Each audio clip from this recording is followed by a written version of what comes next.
Hi అండి, కాకరకాయ curry చేశాను. మీలో ఎంతమందికి కాకరకాయ అంటే ఇష్టము? నాకు కాకరకాయ అంటే అంత ఇష్టం ఉండేది కాదు, నేను తింటాను ఉండలేదు. ఒక 6 months బ్యాక్ శ్రవణ్ కాకరకాయ ఫ్రై చేయమన్నారు. యూట్యూబ్ లో చూసుకొని ఫ్రై చేసి ఇచ్చాను. తను తింటుంటే తన తట్లో నుంచి ఈశాంత్ ఎత్తుకొని ఒక్కొక్కటే తింటున్నాడు.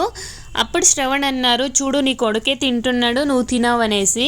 ఇంకప్పటి నుంచి కొంచెం కొంచెం తినడానికి స్టార్ట్ చేశాను. మా ఇంట్లో కాకరకాయని ముగ్గురు ఇష్టంగా తింటాము. ఇక్కడ నేను కాకరకాయ పీసులని ఉప్పు పసుపు వేసి కలిపి పెట్టేసి వాటర్ అంతా గట్టిగా పిండేసి నూనెలోకి వేసుకొని కాకరకాయ బ్రౌన్ కలర్ వచ్చే వరకు ఫ్రై చేసుకొని అదే నూనెలోకి సాసులు జీలకర్ర మెంతులు కొన్ని కరివేపాకు వేసుకొని చిటపట అనిన తర్వాత పచ్చిమిరపకాయలు ఎర్రగడ్డలు తెల్లగడ్డలు టమాటా ఉప్పు పసుపు ధనియా పొడి కారం పొడి వేసుకొని తర్వాత కాకరకాయ చింతపులుసు వేసుకొని పీనట్స్ ఎండు కొబ్బరి రుబ్బిన పేస్ట్ వేసుకొని ఉప్పు కారం చూసుకొని ఉడకనిచ్చాను. ఉడికిన తర్వాత లాస్ట్ లో కొంచెం బెల్లము కొత్తిమీర వేసుకున్నాను. అంతే, కాకరకాయ కర్రీ రెడీ అయింది.